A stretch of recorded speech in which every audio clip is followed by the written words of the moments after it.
Olá, seja bem-vinda, seja bem-vindo. O meu nome é Cibele, eu sou psicóloga e sou criadora desse canal.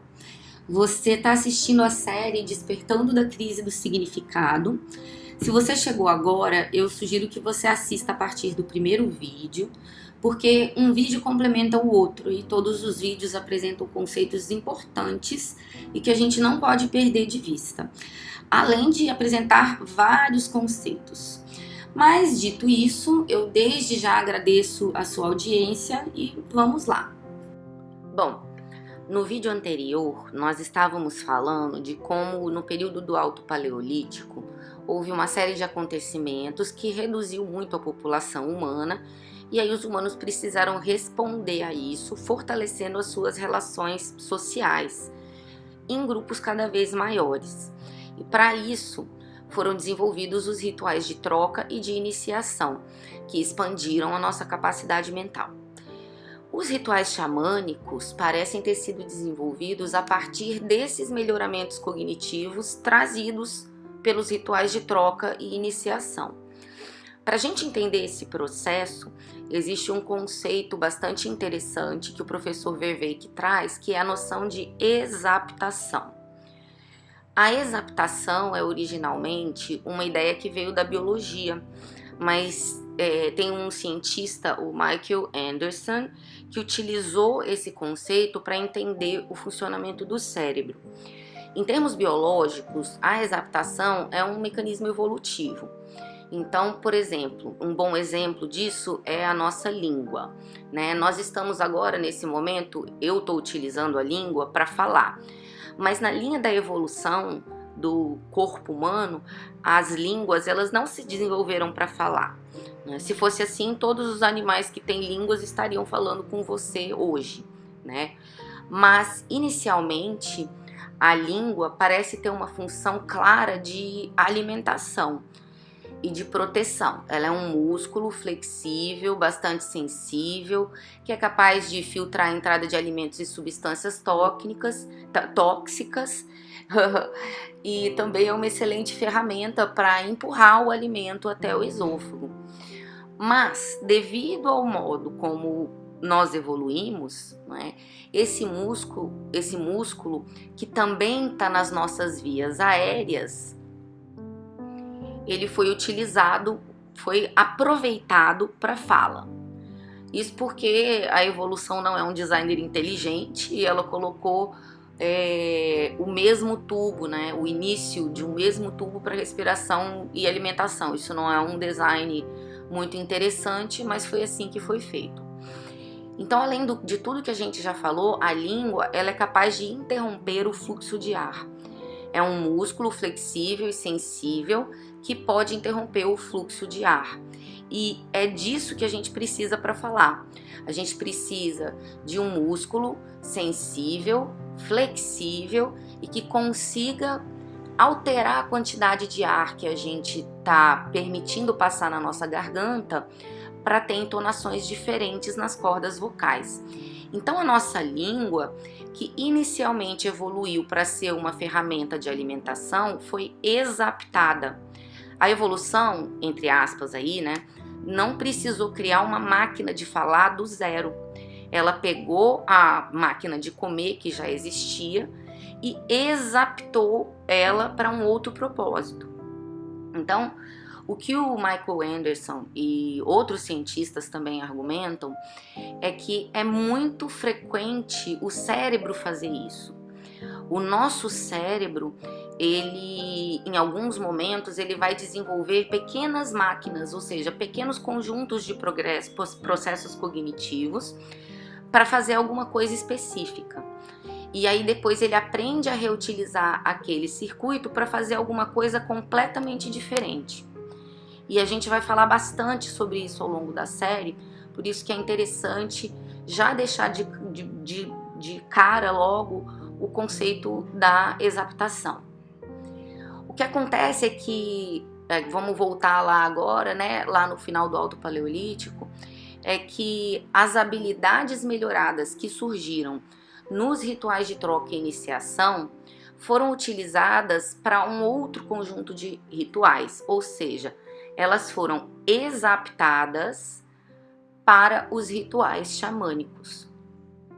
Nós já sabemos que as habilidades de ter consciência da própria mente, de controlar a própria mente, as próprias emoções, elas estavam sendo treinadas nessa época, né? Como a gente falou. E nós falamos também de por que os humanos são criaturas com consciência e inteligência altamente sofisticadas, eles buscam estados alterados de consciência. E no xamanismo, o que a gente tem é um conjunto de práticas feitas para alterar o seu estado de consciência. É uma maior habilidade de manipular e controlar o seu estado mental e emocional. Então, existe o trabalho de um cientista, o Michael Winkelmann, que mostra que era muito comum dentre os humanos caçadores haver indivíduos xamânicos. Na verdade, o xamã, ele é uma figura histórica que é tão comum que melhorava até a habilidade de caçar do grupo, né? Agora, vamos parar por aqui um pouco, né? A gente está falando aqui, né? O professor Vevey que se considera um cientista, eu também me considero uma pessoa que trabalha com ciência, né? Nós não acreditamos em habilidades sobrenaturais, né? Então, o que a gente está buscando aqui é uma alternativa para explicar por que os xamãs eram tão efetivos. E o surgimento do xamanismo foi um fato central na transição do Alto Paleolítico, porque é possível dizer que o advento do xamanismo nos ajuda a explicar como os seres humanos foram capazes dessa súbita explosão cognitiva que aconteceu nessa época. Claro que essa é a tese de alguns autores, como o Michael Winkelmann, o Lewis Williams e outros, como o Matt Rossano também, né? E essa é a questão. Não é uma mudança de hardware. O cérebro, ele já existia há 160 mil anos, quando essa mudança acontece.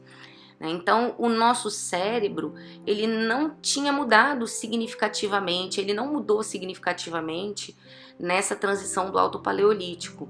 Não é provável que tenha acontecido uma mudança muito radical de hardware no nosso cérebro. O que aconteceu foi uma mudança no software, em como os humanos passaram a usar a máquina cérebro. Se a gente está fazendo essa analogia do hardware e do software, né? E parte do que o professor Vevey está argumentando é que o xamanismo é que vai ter um papel crucial nessa mudança de software. E aí agora a gente vai fazer mais uma pausa no conteúdo para falar de um outro conceito que também vai ser bastante importante, que é o de psicotecnologia. Primeiro vamos falar de tecnologia, que é o uso sistemático de ferramentas. Então, se você pegar uma caneta, por exemplo, isso é uma ferramenta, né? A primeira coisa que a gente precisa entender, e isso é uma frase de Andy Clark, é que nós nascemos ciborgues. E aqui eu vou fazer uma pausa na tradução. Vou falar a frase em inglês para vocês. We are natural born cyborgs. Porque essa é uma frase que, se você entende inglês, vai ser melhor você entender por ela, porque a tradução ela falha um pouco nesse momento. Mas o que significa? Significa que nós nascemos já com o potencial de sermos ciborgues, por causa do uso de ferramentas. O nosso cérebro, ele evoluiu através de várias espécies para chegar a ser capaz de utilizar ferramentas. Nenhum outro animal usa ferramentas da mesma maneira que nós usamos. Então, de fato, quando a gente começa a utilizar uma ferramenta, mesmo que seja por pouco tempo, o seu cérebro ele começa a modelar ela como se fosse parte do seu corpo. E é por isso que você é capaz de fazer coisas estranhas, né? Quando, por exemplo, quando você está estacionando o seu carro, você consegue sentir onde está o limite do carro. Você consegue fisicamente sentir onde está o limite do carro, mesmo que você não esteja fisicamente sentindo onde está o limite do carro. Então, você já nasceu um ciborgue, você já nasceu preparado para utilizar ferramentas. Nenhum de nós nasceu com roupas. Nós usamos as roupas para modificar a nossa habilidade de se mover nos ambientes, para carregar coisas e por aí vai. Os óculos que a gente usa, os relógios, os sapatos, a mesa, as paredes, todos são ferramentas. Uma ferramenta física, ela se encaixa na nossa biologia. Ela se encaixa na nossa biologia e aumenta a nossa capacidade. É como uma caneta, por exemplo, né, que a gente pode utilizar para deixar marcas permanentes que biologicamente a gente não conseguiria deixar. Nós não nascemos com a capacidade biológica de deixar marcas permanentes, como a caneta, mas nós podemos utilizar a caneta como uma ferramenta. Então, se nós temos, por exemplo, uma garrafa, ela se encaixa na nossa mão, né? Ela é muito mais eficiente em carregar líquidos do que as nossas mãos ou qualquer outra parte do nosso corpo. Se a gente tivesse que carregar com as mãos, a quantidade de água para ser carregada seria mínima. Então, a ferramenta, ela se encaixa na sua biologia e melhora ela. Uma psicotecnologia, ela se encaixa no seu cérebro e melhora a forma como ele funciona. Um exemplo muito corriqueiro e muito potente de uma psicotecnologia é a alfabetização. Nós não nascemos alfabetizados. Nós somos seres que nascem linguísticos. Nós temos a capacidade de aprender a falar e a habilidade de falar, mas nós não nascemos alfabetizados. Na verdade, por grande parte da nossa história, nós fomos sempre completamente analfabetos. Mas o que a alfabetização faz pela gente? Vamos pensar, né? Como uma psicotecnologia, o que a alfabetização traz pra gente? Ela é um conjunto de ferramentas que padroniza como a gente processa a informação. Então perceba como é que isso incrementa a nossa cognição. Eu não tenho que segurar todas as palavras na minha mente. Eu posso escrever eles em algum lugar. Eu posso escrever coisas que eu pensei que estavam na minha mente e depois reler elas. Eu posso compartilhar com outras pessoas. Então veja bem, né? Eu posso pegar o meu cérebro de agora e conectar com o meu cérebro do passado ou com o meu cérebro do futuro. Isso é uma rede. Isso é uma rede, eu consigo conectar com outros cérebros, como? Através da alfabetização. Eu consigo me comunicar hoje com uma pessoa do outro lado do mundo, como? Através da alfabetização. Então, com essas instâncias juntas, a gente melhora a nossa cognição, né? A gente consegue conectar cérebros e melhorar a nossa habilidade, por exemplo, de resolver problemas, né? Imagina se eu pudesse, nesse momento, isso é impossível, mas se eu pudesse colocar a mão dentro do seu cérebro e puxar a alfabetização como se ela fosse uma coisa, tá? Você não vai conseguir mais imaginar as palavras. Você não vai mais conseguir dar conta de escrever nada. Você não vai conseguir refletir sobre nada. Eu tirei isso de você, ok?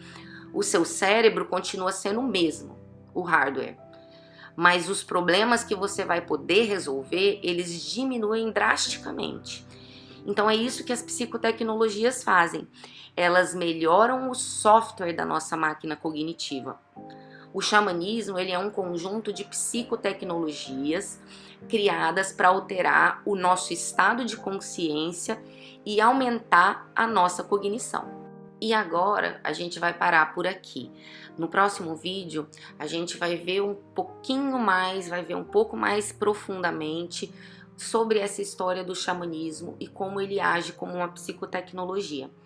Eu agradeço a audiência de vocês, espero que vocês estejam gostando da série e a gente se fala no próximo vídeo. Tchau, tchau!